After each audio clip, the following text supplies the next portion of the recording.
ඇමරිකාවේ හූස්ටන් වල එක්තරා ළමා ඇකඩමියක් අපූරු සංකල්පයක් ක්‍රියාත්මක කරනවා. ඔවුන් මේ දේ කරන්නේ පුංචි දරුවන්ගේ ආකල්ප කොයි වගේද කියලා බලන්න. මේ ඇකඩමිය විසින් දරුවන් කිහිපයක් ළමා උද්‍යානයකට එක්කරගෙන යනවා. දරුවන්ගේ දෙමාපියන්ට කලින් දැනුවත් කරලා තියෙනවා ඩොලර් 1ක මුදලක් දරුවන්ට ලබා දෙන්න කියලා. ඒ නිසා හැම දරුවෙක් ළඟම මුදල් තිබුණා. ළමා උද්‍යානයේ කාලය ගත කරන අතර හැම දරුවෙක්ම අයිස්ක්‍රීම් විකුණන රථයක් ළඟට දුවගෙන ගියේ නිරායාසයෙන්ම. දරුවන් ළඟ මුදල් තියෙනවා වගේම දරුවන්ට ආශාවක් ඇති වුණා අයිස්ක්‍රීම් කන්න.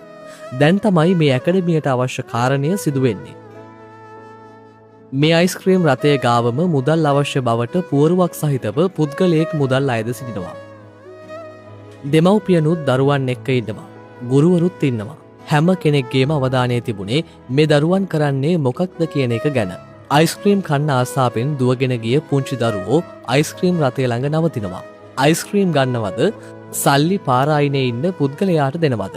විශ්වාස කරන්න පුංචි දරුවෝ බොහොමයක් Tamanගේ අතේ තිබුණු මුදල් අර පුද්ගලයාට දෙනවා. බලන්නේ දිහා දෙමව්පියන් බලන් ඉන්න විදිහ.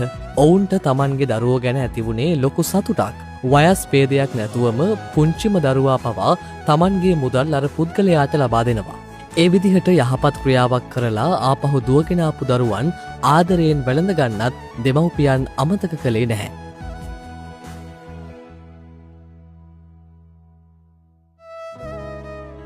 හැබැයි බලන්න මේ දරුවා මුදල් අතේ තියන් පොඩි වෙලාවක් කල්පනා කළා. පස්සේ ගිහින් අයිස්ක්‍රීම් මිලට ගන්නවා.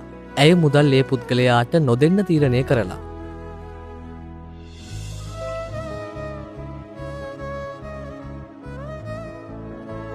ඔව්, ඇය හිතනවා හැමෝම මුදල් දුන්න නිසා මේ පුද්ගලයාට අයිස්ක්‍රීම් එකක් අරන් දෙන්න.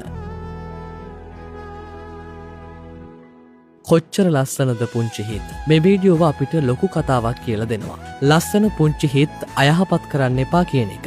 දෙමව්පියන්ට තමයි ලොකුම වගකීම තියෙන්නේ Tamanගේ දරුවන්ට යහපත් දේවල් කරන්න උගන්වන්න.